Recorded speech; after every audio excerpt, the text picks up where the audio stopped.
Selamat datang. Kita akan memulai sebuah pembahasan yang krusial tentang fondasi kita sebagai bangsa Indonesia, yaitu Pancasila. Pernyataan mendasarnya adalah, setelah lebih dari 70 tahun Indonesia merdeka, kenapa Pancasila masih sering kita anggap sebagai sekedar hafalan atau slogan yang wajib diucapkan saat upacara? Kapan terakhir kali Anda benar-benar mengamalkan nilai-nilai Pancasila? Bukan hanya mengingatnya saja. Ada masalah sistematik yang harus kita akui, yaitu lemahnya wawasan kebangsaan dan ideologi negara, terutama di kalangan generasi muda. Pendidikan Pancasila di perguruan tinggi bukan untuk menambah beban SKS, melainkan karena pemahaman mengenai Pancasila harus ditanamkan dengan sungguh-sungguh. Kita harus mengubah perspektif terhadap Pancasila, yaitu Pancasila harus dipahami secara utuh, bukan sekedar hafalan saja.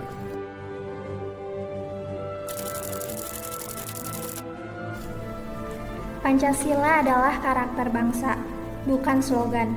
Pancasila tidak terlahir secara mendadak, melainkan melalui proses yang sangat panjang. Selaras dengan sejarah lahirnya bangsa Indonesia, nilai-nilai ini sudah ada sejak abad ke-5 atau 4 Masehi saat Kerajaan Kutai berdiri. Kutai menjadi salah satu sumber terpenting dalam penggalian Pancasila, terutama mengenai nilai-nilai ketuhanan. Sejak masa prasejarah pun, bangsa Indonesia telah memiliki kepercayaan animisme dan dinamisme. Ini membuktikan bahwa kita diajarkan untuk menjunjung tinggi nilai-nilai religius dan percaya terhadap keberadaan Tuhan.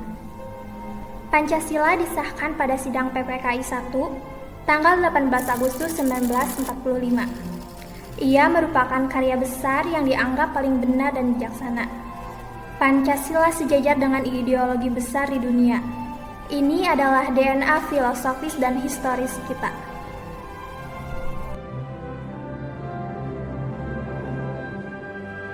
Tujuan pendidikan Pancasila adalah membuatmu kritis, bukan menghafal. Selain karena kelemahan muatan materi Pancasila di sekolah, tujuan pendidikan Pancasila di perguruan tinggi adalah terwujudnya kepribadian peserta didik yang bersumber pada nilai-nilai Pancasila. Misi kita bukan hanya psikologis, tapi juga sosiokultural dan akademik. Kita diajak berpikir secara rasional dan analitis dalam memahami kembali Pancasila.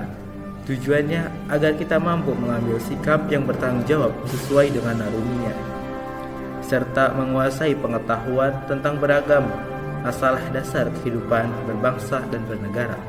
Pancasila harus tetap hidup, menjadi ideologi terbuka, tidak boleh didogmakan. Setiap aksi kecilmu adalah wujud Pancasila.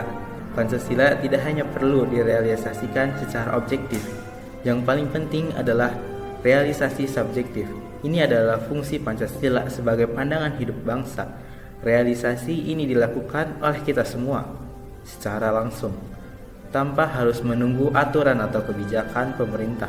Setiap anak bangsa dapat mengaktualisasikan Pancasila dengan penuh kesadaran moral.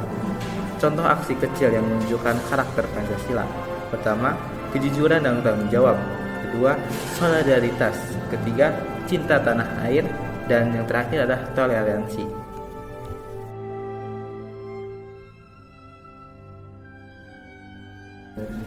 Kita tengah menghadapi tantangan serius.